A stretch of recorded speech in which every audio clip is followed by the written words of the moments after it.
Okay, this is the continuation of the Khan family's questions. And here we go. So the first question is, well, the 10th question is, what made you want to become a mohel?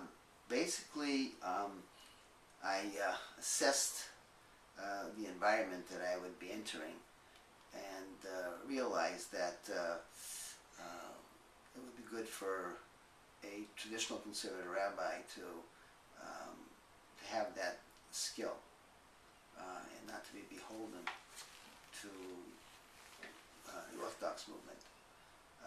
So that's why I learned it. Okay. Who was your best friend in high school?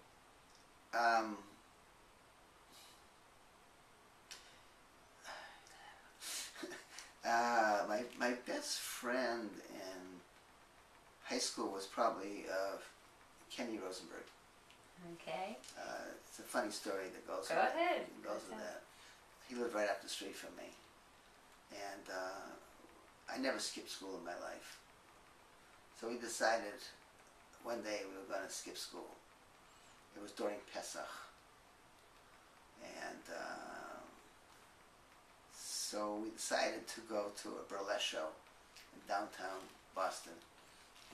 We were very inquisitive at that point in our lives, and we went there and we stayed for 2 shows, and we came home and stopped at his house first, and his mother said, "Where were you today?" He said, "I was in school." She said, "No, you were not." He says, "Of course I was." She says, "Don't tell me you were in school. They called from school and wanted to know why you were absent." Besides, let me just go back again. So he said, "How do you know I wasn't in school?" She said, "Well, you forgot your lunch, and being Pesach, I know you couldn't eat in the cafeteria. That's how it was. That you couldn't eat in the cafeteria. So I brought you your matzah and chicken bone because the cafeteria was the public school, was not kosher. And when I went up to give you your lunch, you were not there. So we got caught by his matzah." I thought that was always Nana. I didn't know it was Kenny Rosenberg. Yeah, one of the fast story about Kenny was now he's retired, but he was a psychologist. Is that we went to this movie in Hancock Village, which was right near our house, and it was an extremely sad movie. I don't remember the name of it. There was about an African American family that suffered terribly because of persecution and the Klan and everything, and they experienced hangings, and there was one scene in the movie, and it was like you could have heard a pin drop, and everybody had tears going down their cheeks, and all of a sudden he goes, and everybody in the theater turned around and stared at us. I wanted to crawl under the seat. How could you do such an insensitive thing? Did he ever say why he laughed? He said he did it to just break the break the mood. Wow. I'll never forget that. That's someone who keep you on your toes. Okay. Who was your best friend in grade school? I think my best friend in grade school, although he didn't go to the same school, was my next door neighbor, Marshall Epstein. Okay, who he lived. I told you there were like 3 apartments, one on top of the other, 3 stories, and then an alleyway and 3 more stories.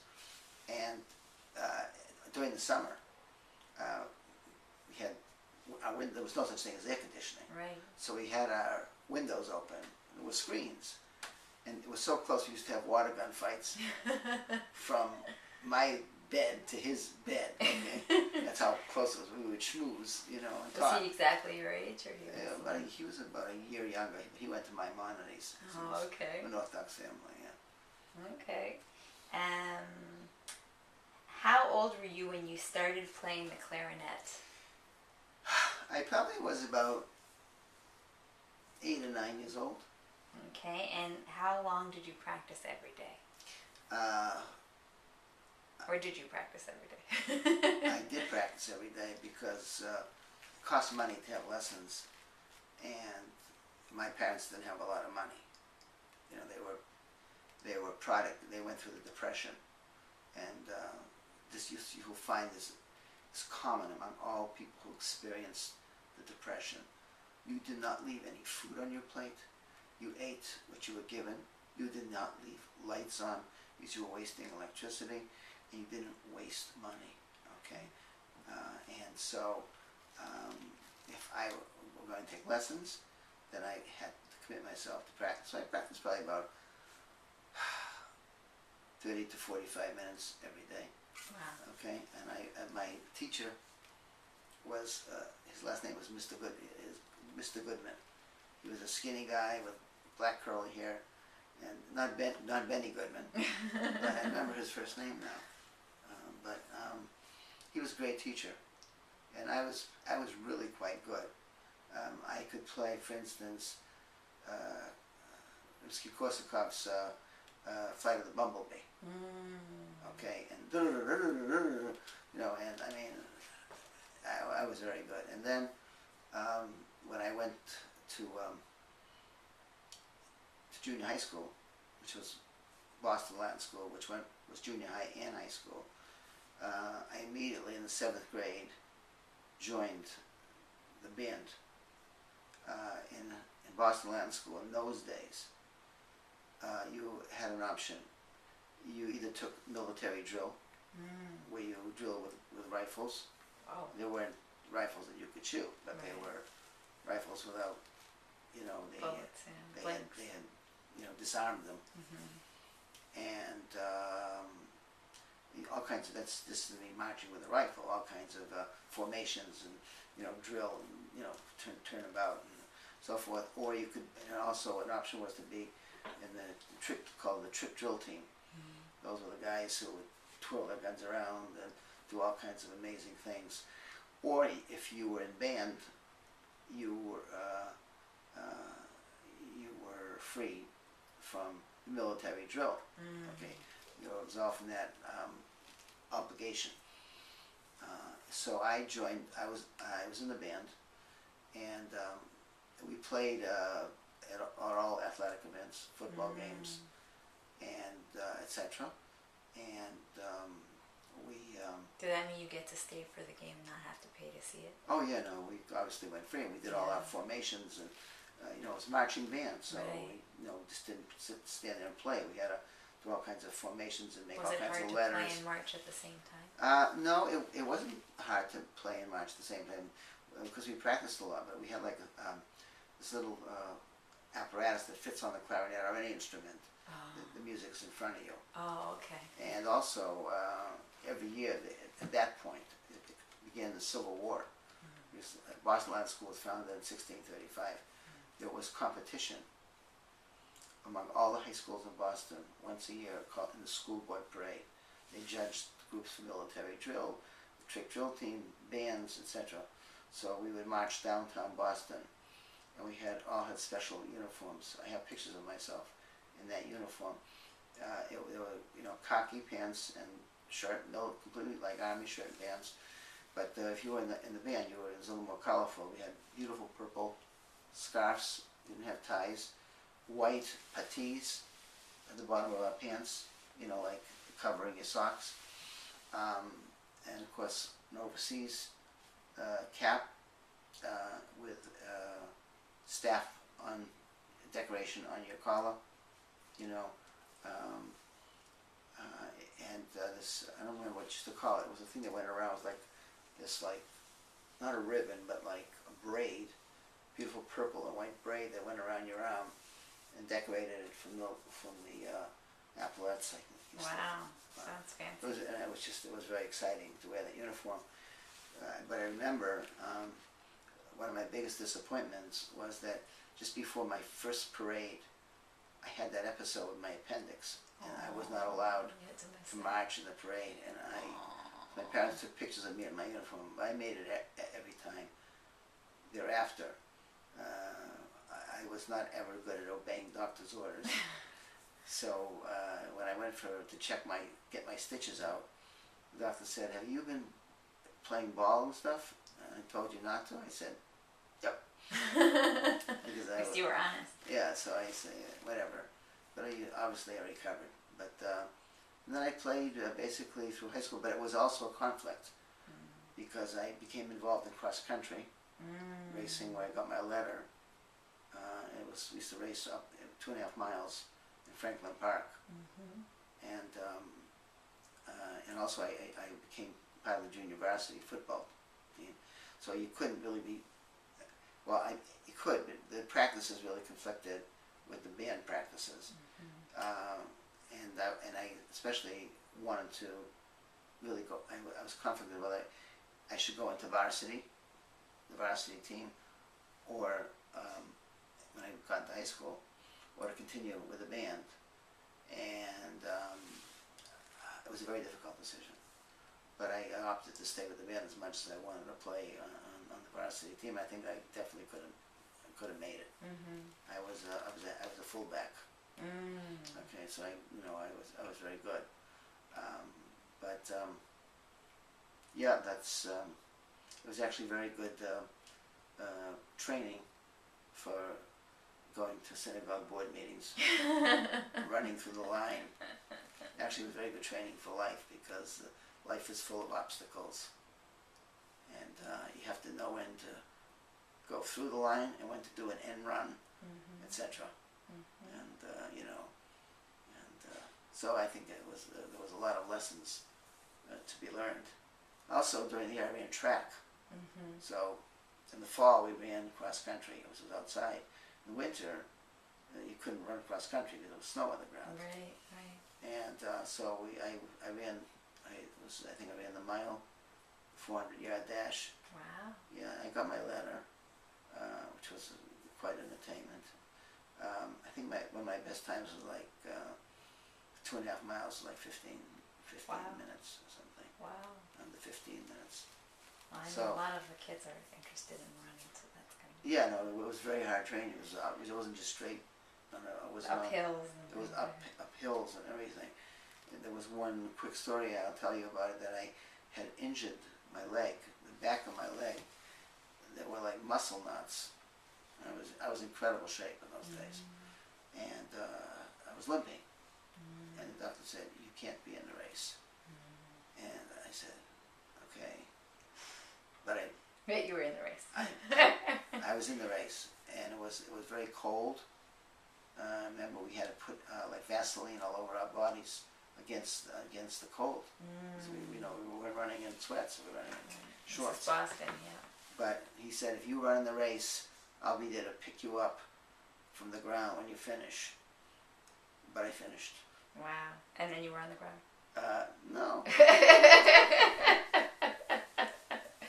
At least you're consistent about not listening to the doctor. That's good to know.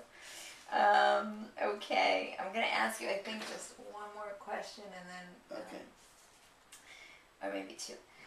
What is your favorite hobby? I guess my favorite hobby is keeping up with the news, especially about Israel. Okay, I'm addicted.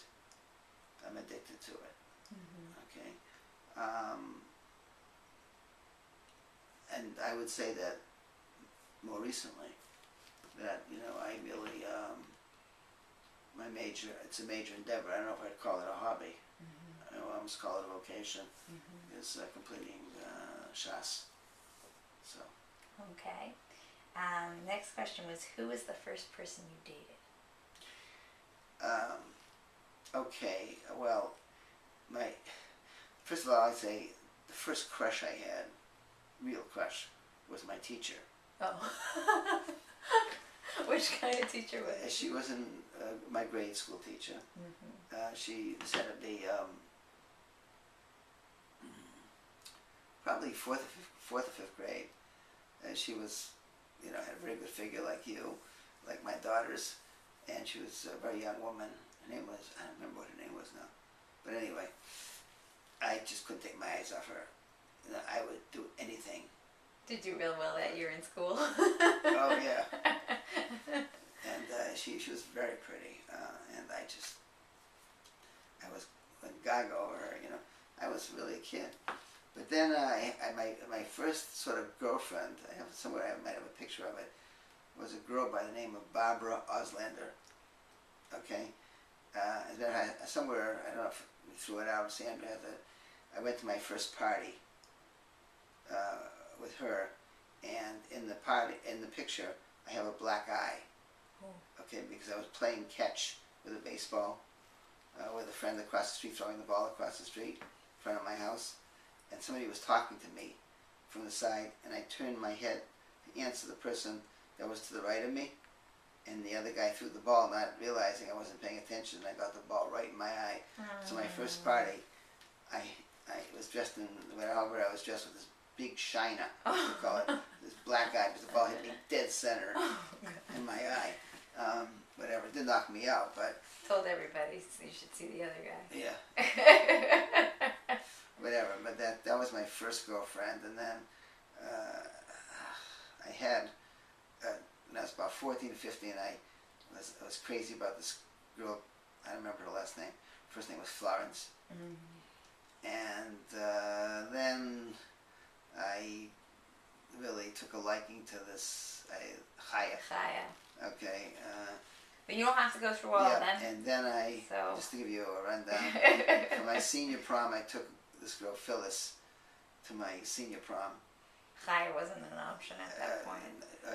A, she wasn't an option. B, she would never go to a senior prom. Right. She would never do social dancing. Right. Anyway, so, oh yeah, I left out one. When I was about 16, I was crazy about this girl who lived up the street. Her name was Judy Gould. Oh, okay. And that was the one funny story about that, and I'll stop. But when I first got my license, so she used to go up to Gloucester. Her family had a summer home there, but I asked her if she wanted to drive up and go swimming, and it was the first time I ever took the car that distance myself. So so we drove up to Gloucester, and we went to a beach near her house, and we decided to come back. And this is a little X-ray of the story. So I said, look, I'm going to change into my clothes. I don't want to come back in a wet bathing suit. And she said, I'm pretty well dried, so I'm not going to change. I'm going to just wear my bathing suit, and I'll put a towel on the seat, So we drove back, and so I dropped her off at her house, and Papa said to me, how would it go? Was there no problems with the driving? I said, everything went very smoothly. Thank you for teaching me. He taught me how to drive, on a Jeep, by the way. Wow. And I said, things were fine, and he opened the trunk, and he found a bag of girls' clothing there. And he said, oh, you must have had a good time. I'll never forget that. It was very funny. That is very funny. Okay. Now this one I'm going to leave as the last one for now. Okay. And I'm not even sure you know this figure, so how many brisses have you done in your life? I have not kept count. Right. Probably several thousand. Okay. And the next question is going to be, but I'm going to wait till the next time around. How many weddings have you done in your life? Probably, I would guess, probably about 200 or something like that. Probably over 100, I think. Okay. Weddings. All right, I'm going Bar to stop mitzvahs. here. Oh, sorry. Bar mitzvahs and bat mitzvahs. That probably easily In the thousands. about over 1,000. Okay, great.